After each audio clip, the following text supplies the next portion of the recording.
Hey guys. So, like a lot of people, I experiment and rescue orchids that are in need. Yeah, I'm sure that you've seen, if you're a plant person, you go to big box stores or other places like supermarkets, and you can find orchids on sale or just in desperate need of help. So, I don't know why, but that's like my thing or one of my things. I just like to save plant lives. So, here I have a Phalaenopsis orchid that was in pretty bad shape. It had some aerial roots, as you can see, they're still here.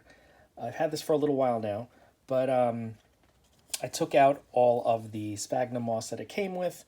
The roots that were wrapped up were really, really horrible. You can see some of them are still here. I see a lot of them have turned brown and they are hollow. I pulled development off of some of them and just left the central root just in case it's going to help. I know some people do that, but I decided to try different methods of growing to try to bring this orchid back. I tried water culture, full water culture. I tried semi-water culture, and the full water culture started to rot a lot of the roots. And I know that that happens a lot. They say that if they're not healthy, they're going to rot. But the semi-water culture that I transferred to dried out the roots too much. I couldn't even go the 5 days with no water without the roots drying up and dying. So I decided to try something a little bit different. And what I tried was able to save the roots that were there, kind of stall them from progressing with rot or dying, and kind of kept them alive. And it also started growing new roots. This is kind of unusual. I don't see a lot of information about what I'm about to tell you. It's sort of like semi-water culture, I guess, in a way, but it's completely, you handle it completely differently. So what I do is I keep my orchid in this little plastic cup container dry. I don't fill it up with water for any period of time. But what I do is I take out the orchid, I take the roots, and I mist them down. At first I started with just plain tap water. I misted down the roots. You can use reverse osmosis, you can use rainwater, which would probably be the best. I just didn't have any on hand when I started this. So I mist down the roots until they're nice and green, and then I put them back in. Okay? What ends up happening is there's a substantial amount of water on the roots once I've misted them. The water stays on the roots, some of the roots. The rest of the water falls down to the bottom and kind of leaves a very thin layer of water at the bottom.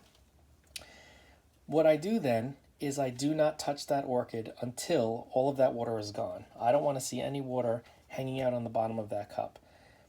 What happens next is the water evaporates, it's all dry, I take it out again, I do the same thing. Now, there's no set time frame, it really just depends on where you live and the environment that you're keeping them in, what the room is like, if it's a dry room, a humid room, if it's heated, if it's cool, all these things you have to take into account. But I can't go by a set schedule, I have to go by what I see around the orchid and in its container. The good thing about it is it's grown this new leaf. This is the second new leaf, actually. This was the first new leaf that it grew, but it's grown this second new leaf very quickly. You can see how shiny and healthy and supple it is.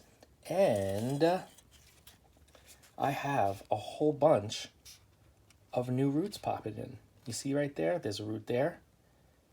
There's focused. Let me bring it up to the light. There's two roots right there. If I look on this side, there was another one. Where is it? I can't find it now. Oh, we got three there. Okay. The big one there. See that new root tip? And those two there in the center. So I'm getting new roots. I'm getting new leaves. The old roots, no additional roots have died. The dead ones I'm going to have to take off, obviously. But because I'm misting the roots and I don't need them to wick any water up from the reservoir, I'm just going to cut them off. I'm going to cut the dead ones off. I'm not just going to peel off development. So this is really turning out to be a good way for me in where I keep my orchids, a good way for me to get them to grow new roots, grow new leaves. eventually I'm planning on keeping this method and getting it to bloom. But for now, I'm happy I was able to save it. It looks like it's thriving. It's getting better. I'm getting new roots. I'm getting new leaves. And I will keep you posted on this journey. But I just want to share this with you because I don't hear of anybody doing mist culture. They do the semi-water culture, the full water culture, semi-hydroponics, but never mist culture. So it's kind of similar to what you do with air plants. Ta-da, ta-da. But just the roots of the orchid. I don't really spray down the leaves. Once in a while, I'll just give the whole thing a wash, especially if there's dust starting to grow on the older leaves. But yeah, just misting the roots. What I'm going to start doing now, once the new roots that have started, once they grow a little bit longer, I will then be mixing in a very, very mild orchid fertilizer into the water that I'm misting the roots with. Give them a little feed in addition to their drink, and we'll see how it goes. But so far, so good with mist culture. We'll keep you posted. Thanks for watching, and I will see you in the next video.